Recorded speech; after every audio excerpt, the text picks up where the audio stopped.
Everything set up. So we starting now? We good? You ready, bro? Yeah, I'm cool. All right, y'all. Y'all like those teaser clips? I feel like they didn't because they wanted us to drop. Everybody's like, yo, when is EP dropping? Just kept dropping clips. Talking about, it's dropping soon. I mean, yeah, it's relative. I mean, it's only been like, what, a week? I'm saying, I'm sorry, y'all. I wasn't really rocking with like the first EP that we recorded. So this is gonna be the first EP for real, for real. Nah, yeah, facts. Like, edited it, clipped it up, all that stuff. John looked at me and said, bro, this ain't it. It wasn't though.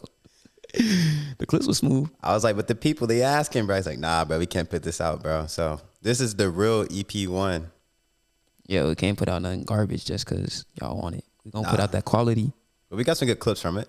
Yeah, I hope sure. you guys enjoyed those. But I know you guys are looking forward to a full EP. And so this is it right here. EP number 1 for real, for real. Let's cook. Unless John says no. Chill. Chill. Hey, what we talking about today though? They were talking about being a good friend. And I want to kick it off by saying, welcome to the I Found a Friend podcast, where we're your friend helping you navigate life journeys. It's your host, Eric Diggs. Jonathan Diggs. We're going to get right to it. Yes, sir. All right, so let's go ahead and start. Why do we even need friends, bro? Like can't I just be a popular loner for real? Bro, I'm the lone wolf, bro. I don't need nobody. Thugging through these streets by myself, by my lonely. That seems to be the popular mentality these days. Bro, it is not a flex to be alone at all. Like, we got to stop that narrative. Like, I don't know, y'all listen to Rod Wave, Destroy Lonely, all these artists, they be depressed, bro. They be talking about, yeah, I'm by myself, bro, depressed.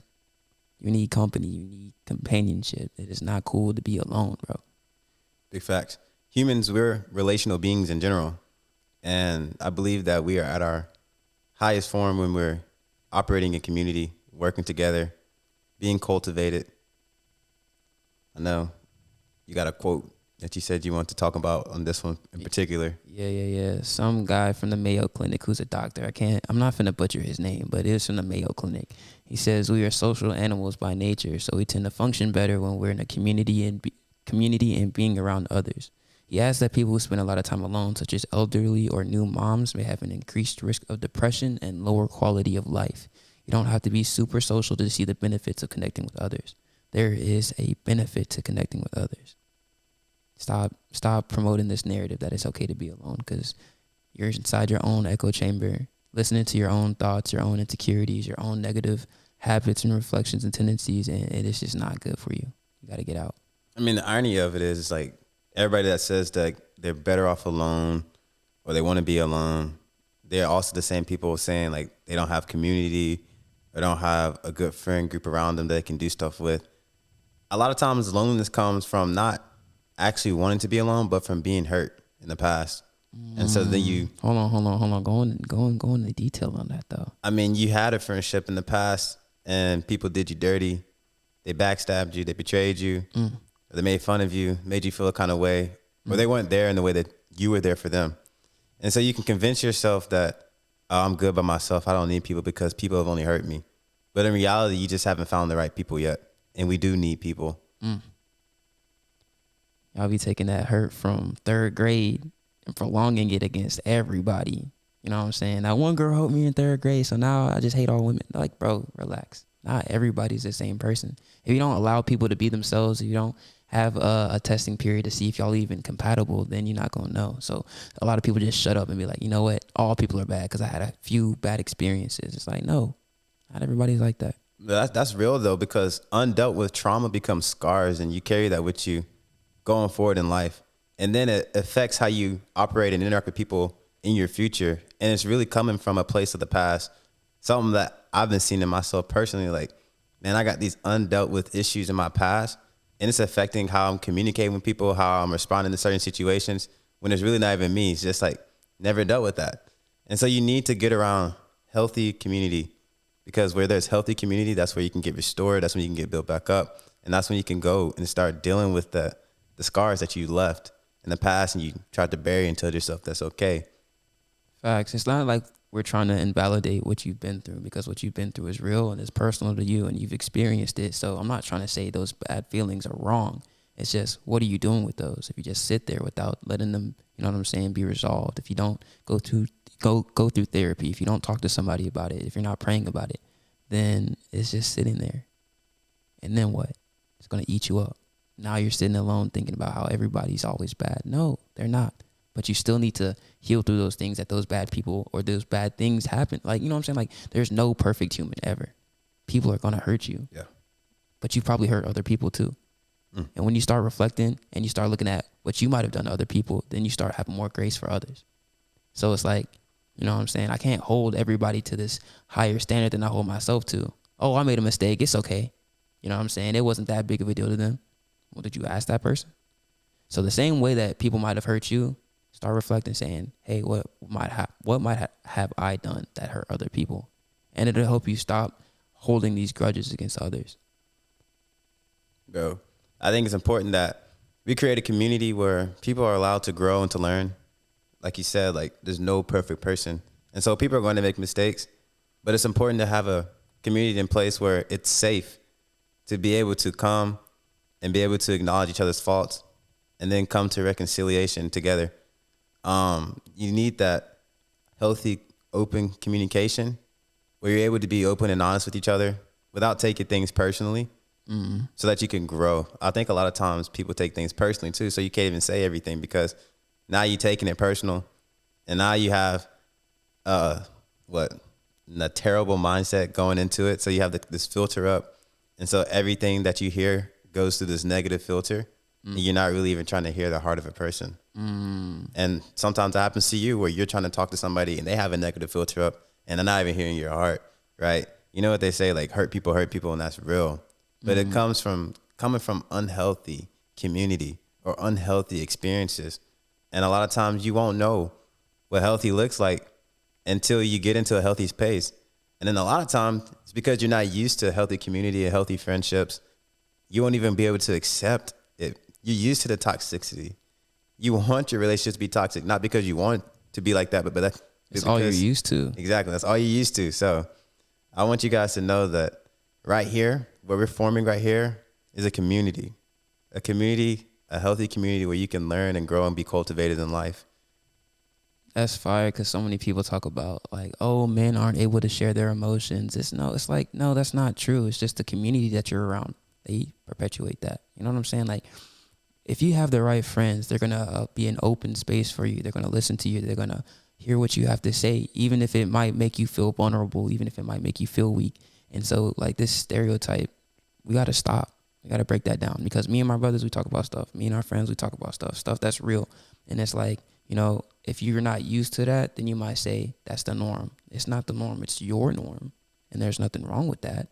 But you can't generalize for everybody. You got to find those people who are going to help shift your norm. One thing I'm starting to see a lot lately too is like, just because something is different doesn't mean it's wrong. Somebody might have a different perspective from you and you might not be used to it. But just because it's different doesn't mean it's the wrong thing to do. Hear somebody out. Listen to them. Don't use that negative filter that you just talked about. Right. Because that perspective shift could be the little thing that you need that might help you get to the next phase in life. Yeah. And like I said, life be lifing. And you would be kidding yourself if you think you can go through it by yourself. It's too much.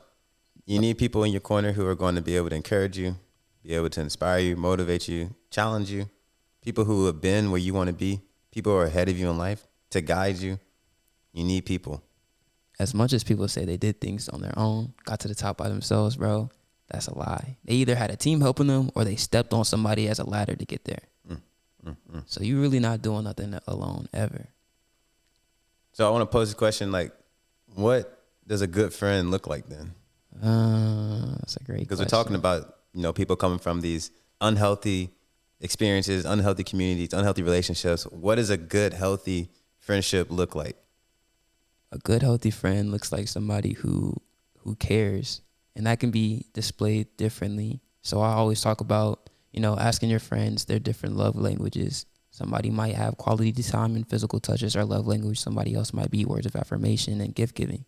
And so just because they're gift giving and they're, you know what I'm saying, words of affirmation might not be your love language. If you're able to love them the way that they want to be loved and receive love the way that they give love, it can help. And it's like, a lot of people miss that communication aspect. So somebody who cares is very important in understanding the way that they show affection, the way that they care. And then somebody that listens too, but listening with understanding. So the first phase is listening. Somebody might hear you, but they might not really be listening to what you're saying. So it's like you're just talking to a wall. Right. Nobody likes that. But understanding is important too. It's like, now that I heard what you said, I'm also understanding where you're coming from. I'm understanding your perspective. You could be the best communicator in the world, but if somebody refuses to understand, then it's like you didn't do anything. Yeah. It's like, I'm listening to you, but are you listening just waiting for your turn to speak? Or are you really listening to understand and to Hear their heart. Exactly. Yeah. What do you think makes a good friend? I think a good friend is somebody who's with you through thick and thin. Like I said, we all have ups and downs in life, but the real ones are with you when you're at your lowest and also celebrating with you when you're at your highest. They're not just around when you're doing great, but they're able to see you when you're doing bad and help you build you back up. Mm-hmm. I also believe a good friend is somebody who is able to challenge you. If nobody can correct you, if nobody can tell you you're wrong, then you're going down a bad path in life and it's not going to end well. Yeah. So you need those people that you can trust. Again, having safe, healthy relationships allows you to have that space where people can come in and constructively criticize you and help you to become a better version of yourself. It's so interesting because I'm kind of stubborn at times. Eric's pretty stubborn. Yeah. And we have another friend that we go to church with, and he's pretty stubborn. But we all challenge each other at the end of the day. And so, like, our stubbornness, we don't let our stubbornness get in the way of listening to somebody else. Right. It's like, okay, I'm going to share my viewpoint with you. I'm going to try and back it up as logically as I can with as many stats as I can. But at the end of the day, it's not to prove my side. It's not to be right. It's just because I want to explain where I'm coming from. And I remember having this one conversation with this one friend about this topic. We were going back and forth, and he just didn't see where we were coming from. And we had to let it be that. But because we did so in a respectful manner, because we actually listened to what he had to say and were responding to the individual points, he came back later and said, hey, even though we didn't see eye to eye, I appreciate you for challenging me. I appreciate you being a safe space for me to vocalize my ideas. A lot of people aren't really able to be their true selves, because they feel like they don't have a safe space to communicate. That's so vital. Because, like, not everything we think is right. But if I'm too afraid to step on eggshells with the people I'm around, I might need to get in some new people. I might need a new circle. Yeah, it's real. And I would say, like, it's important who you surround yourself with. I love this quote that somebody told me when I was like 8. It's the first time I heard it. And it's really cliche, but show me your friends and I'll show you your future. Yeah. Like, who are you surrounding yourself with? Who has your ear? Who is pouring into you? What are they telling you? Are they constructively building you up or are they tearing you down? Who you surround yourself with is going to determine where you go in life. You know, if you got people who don't have the same mentality, if you're trying to elevate, but they just content with being where they are, that's going to influence the way that you see the world. Your environment, that's going to influence the way that you think, what you believe is possible and stuff like that. So make sure that you are being intentional about seeking out healthy friends, but also people who are pushing themselves. I don't want to just be the only person trying to achieve things in life or trying to better myself personally. I also want to be surrounded by a group or a community of people who are doing that as well. Fire, bro. If everybody in your friend group looks and acts and thinks the same way, you might need another new friend group too. People be giving each other relationship advice who aren't licensed, who aren't therapists, who have gone through the same childhood traumas, who've gone through the same PTSD and are affirming negative behaviors. So it's like, yes, you're seeking help from the wrong person. And that's why it's important to have a diverse friend group, because it's like somebody might be just like you, and so it's not doing you any good to go get help from them. You might want to go get help from somebody who's more mentally stable, who might have more experience, who is more wise, who has, expertise in this topic. So it's definitely important who you keep around you and seeing if they're the same or if they're different from you. Right. I think something that we keep hitting on and trying to wrap it all up, and one big thing is like the safe place, and then also like this community, or not community, but communication aspect of things. Mm-hmm. You want to elaborate more on just like the importance of having a safe place and then communication, because I feel like there's so many issues that could be solved if people would just talk. Man, it's so crazy. I went through a little situation with the rents. Shout out Mama Diggs, shout out Papa Diggs, where it was like, my mom, she had cultivated a safe space for me, but at the same time, she never communicated, like, you know, asking me about certain things. So I never really just came to her. And from my perspective, it was like, oh, well, she never asked me, so she doesn't really, you know, they don't really care. But at the end of the day, that whole situation could have been resolved through communication, and we had a conversation about it. But I didn't realize, because I didn't see from their perspective. I didn't go ask from their perspective because I didn't feel like, you know what I'm saying, they cared. But they felt like they cared, but they didn't understand why I wasn't. And it was a disconnect because there wasn't communication. Right. And it's like when somebody truly loves you, they're going to listen to you even if it doesn't feel good. They're going to listen to you even if they might see differently. But it's like that safe space is there so that you can vocalize it without having your feelings invalidated, without having somebody say, no, that's dumb, that's stupid, that's ridiculous. Why do you feel that way? It's important. And also, when you communicate with somebody, come into the conversation with the open mind. I'm not communicating to you with the mentality like, yeah, I'm telling you this, and if you don't agree with my perspective by the end of this, then I'm not talking to you no more. No, I'm communicating to share my heart so that you can gain an understanding from where I'm coming from, but I also want to understand where you're coming from. And then somewhere we can come meet in the middle. Like John said earlier, we might come to a place where we don't agree, but we agree to disagree, but we understand each other. And so if I know how you think and how you act and why you're doing what you're doing, that allows me to have more grace with you. I love communication. Like for me, like an example of that in my life currently is like my girlfriend is Puerto Rican from a Puerto Rican family, and then I'm black from a black family. The cultural differences there are crazy. And so like we have to have constant communication because the way that I was raised to do things is different than the way that she was raised to do things. And the way that they may perceive things is going to be different than the way I perceive things. And so if we don't communicate about that, there can be so many assumptions that are going to be wrong on both sides. And that's one thing I'm learning. It's like, stop assuming things and just start communicating and be more intentional about that and creating that place so that we can both learn each other and grow and cultivate together. But you got to have communication because there's going to be issues that arise. There's going to be problems and then thoughts. Like your mind's going to be going crazy. Yeah. These assumptions that happen, so many people have so many biases in their head, so many assumptions based on what things look like, or even based on personal or past experiences. But you never communicate to get to that understanding because a lot of times what you're thinking in your head is not even that way. Some situations that you think are serious, the other person doesn't even think that much about it. Some things that you may not think are serious, it's very serious to the other person. And so if you want a healthy relationship, if you want a healthy friendship, you got to be healthy with communicating. Two things on that one, boy. I don't think you're real friends with somebody until you go through something for real. Yeah. Until you have something negative impacted. Like, yeah, it's all fine and dandy if everybody's happy, but what's it look like when, you know, you step on some toes? Some feelings are broken. Are you able to talk that out and be fine? If every time you go argue with somebody or get into it with somebody and the relationship is over, there might need to be some self-reflection on that one. But at the same time, I understand that it's real and certain things you might need to cut somebody off. But one thing is important is communication. And I'm thinking about what Pastor Dave talked about last Sunday. You remember what he said? He was saying like a lot of times it's not even the fact that somebody did one thing that was just super, super bad. And it's like, okay, I got to cut you off now. He said it was a bunch of little things that, you know, we had that one thought about, but we didn't say anything. We had that one assumption about, we didn't say anything.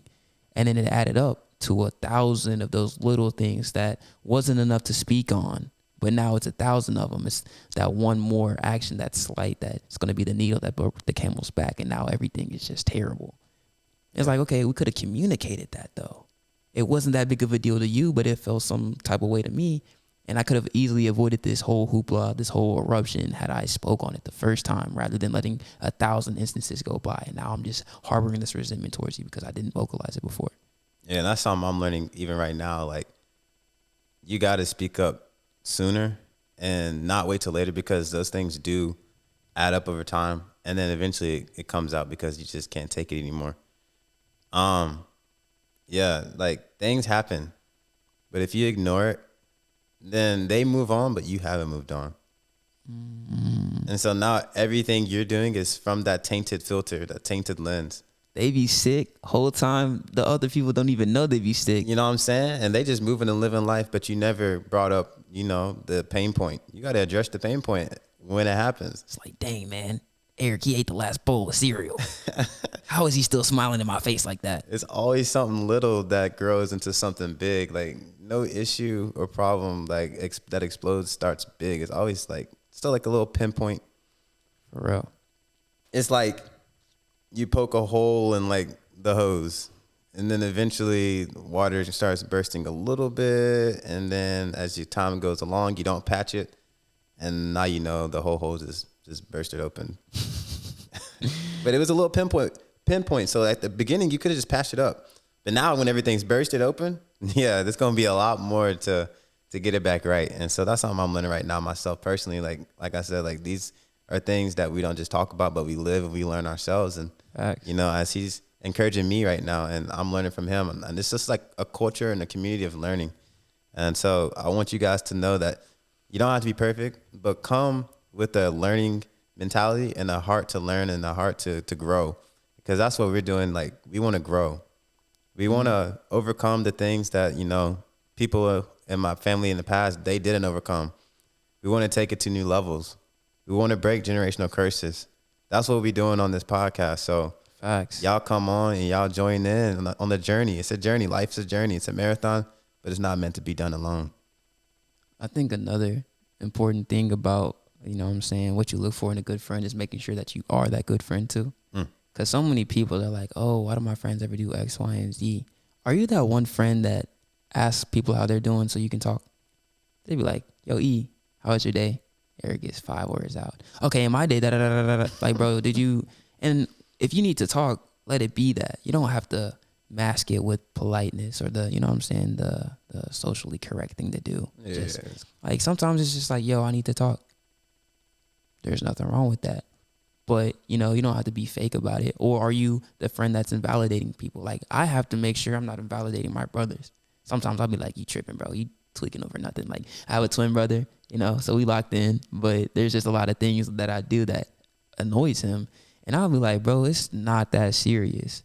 But at the end of the day, if it's that serious to him, I should hear him out. If it's something that I can do that's really not going to cause me that much discomfort to fix, might as well do it. Why cause an argument, you know? So it's like, once again, that reflection piece. Am I being the friend that I'm asking for?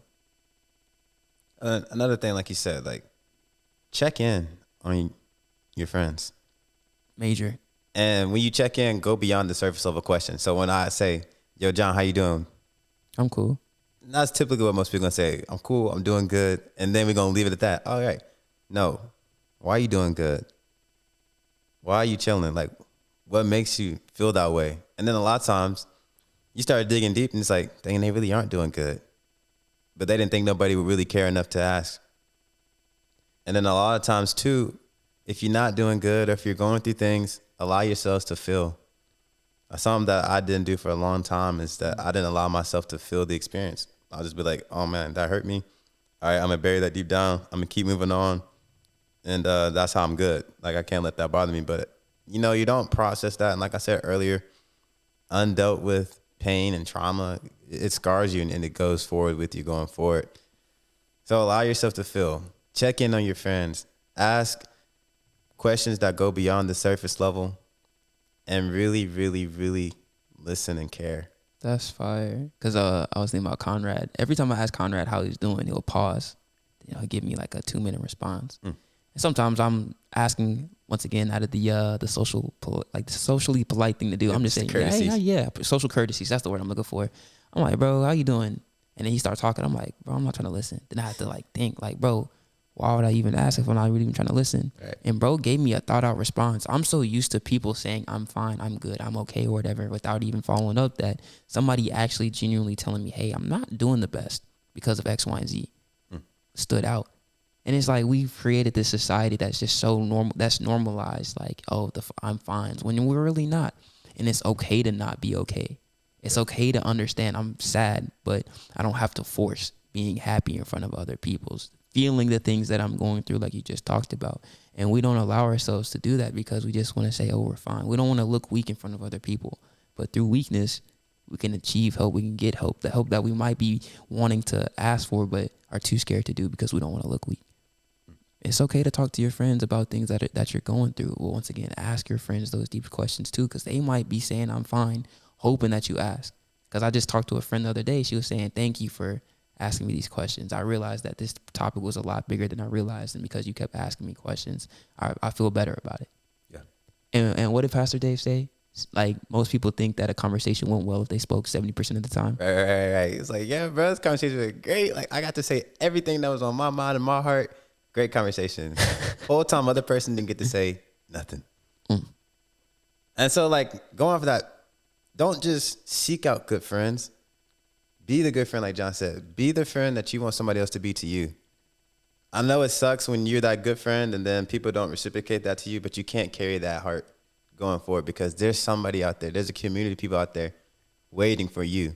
But if you take your past hurt and your past trauma into the future with you and you take that and put that on every single new relationship that you come across, it's not going to be good because that's not fair because that new person you met, that's not the person that hurt you. That new person you met, that's not the person that crossed you. That new person you met, that might be somebody that can help in your healing journey, in your healing process if you would just let them.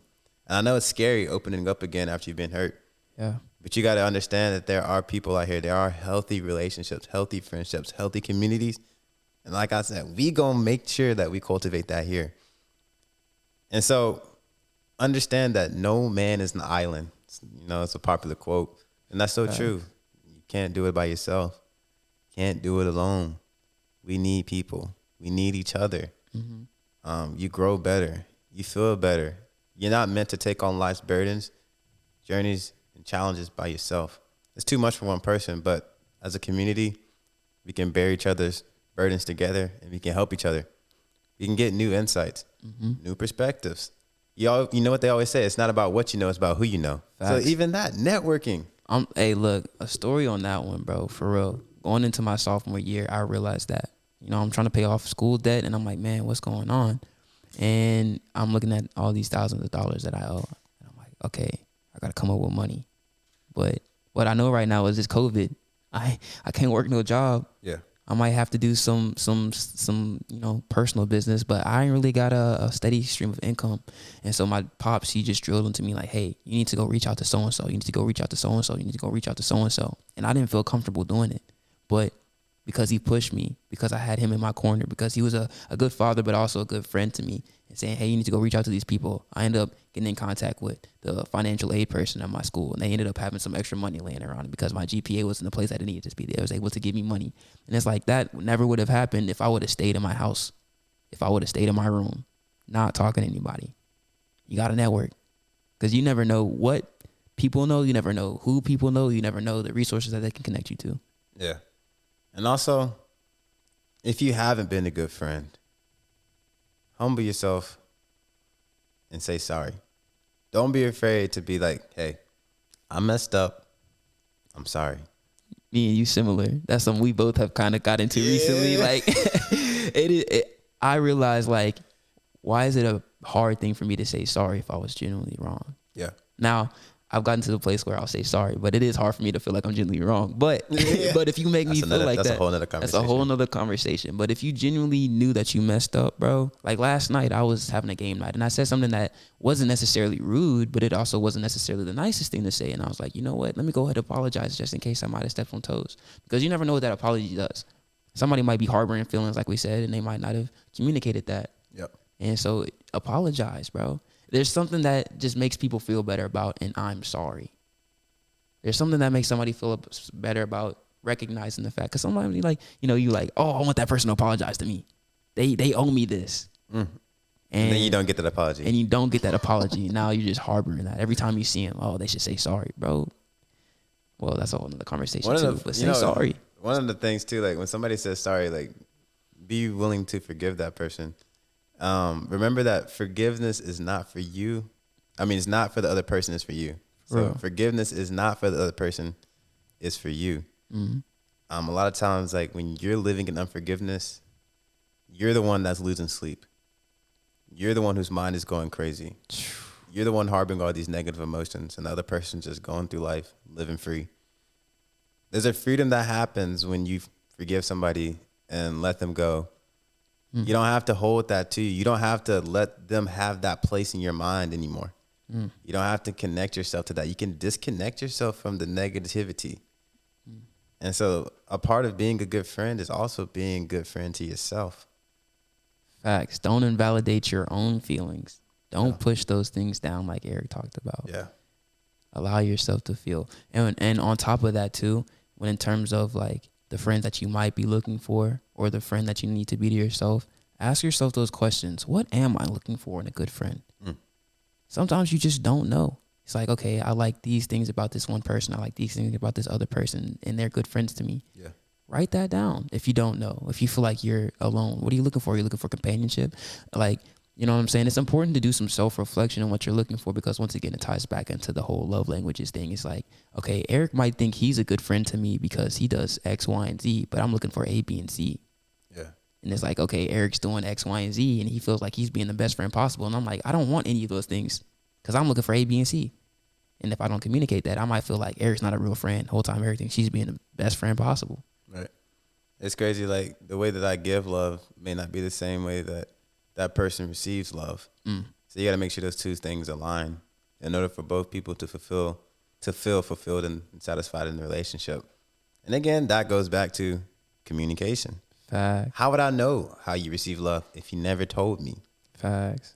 Also, how would I know how you receive love if I was never intentional about asking you? See, a lot of times we want to put everything on the other person, but this is a tie that you can help, and it's both ways, right? Yeah. So that's another thing that be understanding about too, is that it's not just one-sided. It's not, how come they didn't do this? Yeah. How come they didn't do that? How come they didn't come to me? No, you go to them. You go ask the questions. You go start the conversation. Mm-hmm. It takes a lot, I know, because I'm walking through right now. Like, you Yeah. got to be the one to show the love that you want to show or that you want to be shown. You got to be the one to start the conversations that you would love to have, and make sure you're doing it in a healthy way Yeah. and understanding and patient. Be patient with each other. Being a good friend requires sacrifice, really. Sacrifice. And a lot of people don't realize that. Like, you got to put your own desires to the side. You got to put what you want to the side. You got to put how you feel to the side sometimes. And it's like, you know, sometimes people are like, oh, why doesn't anybody ever reach out to me? Well, why can't you reach out? And yes, a phone does go two ways. We say this all the time. On the flip side of that, don't water dead plants. If somebody's genuinely not Hold on. Say that again. Say that again. don't water dead plants. You might need to do some garden work. Root out some plants that you've been watering that they haven't returned. A good friend is going to pour back into you. Right. A good friend is going to be a blessing to you in the same way that you're a blessing to them. It shouldn't be one-sided that you're always reaching out. But sometimes you might need to be the friend that does reach out. But what I'm saying that's most important is, like, you know, watch who you keep around. Not everybody's good for you, but at the same time, it's going to be some work to put in to keep those that are good for you around. Sometimes somebody might be going through something like, hey, so-and-so hasn't talked to me in a month. Have you checked in on them? What's going on in their life for that month? You know what I'm saying? Like, some people might just shut down and be like, hey, I wish somebody would talk to me, but I can't even, you know what I'm saying, get out of my space right now. I can't get out of my head right now. And then that one check-in might be what you need. And so it's like, if you're always, you know what I'm saying, thinking a bit of like, oh, why aren't people reaching out to me? Then communicate that. Yeah, because like you said, bro, like people be going through stuff. Everybody's going through something, and you wouldn't know it looking on the outside. You can't take it personal. That's what it is. Can't take it personal. It's like, this person's not reaching out to me. No, they might not be reaching out to anybody, but you took it as they're not reaching out to you specifically. All right. The whole time that person could be struggling, looking for a good friend themselves. Yeah. Check in on your strong friends for sure, man. Like those people that are always there, always got the right thing to say, always able to build you up. They need help too. Facts. Probably need help more than anybody. Facts. And nobody ever checks in on them. But because they're the strong friend, they would never let you know. Unless you take the time to sit down with them and intentionally ask questions and listen, that allow them to open up. And then also be there for them the way they are there for you. Yeah. Again, we all need somebody. We all need community. We all need that safe place to cultivate, to learn, to grow together, and to handle life's journeys. Yeah. Yeah. And so with that, I feel like we're coming to a stopping point, but we want you to know that here, if you're looking for a friend, you found one. Yeah. You found one. That's a wrap. Yeah, y'all stay posted. It's EP1, EP2 coming out soon. Try to drop these weekly, but appreciate y'all who are supporting us from where we are right now. Y'all didn't hit 500 likes. We love y'all though. Yeah, go on Instagram, bro. I gotta like run up those reels. Yo, follow us on Instagram at I Found a Friend Pod. Yo, TikTok, same thing. I Found a Friend Pod as well on TikTok. Yeah. I think YouTube, I Found a Friend Podcast. Yeah. Appreciate y'all. Love y'all. Love y'all. Peace. Doses.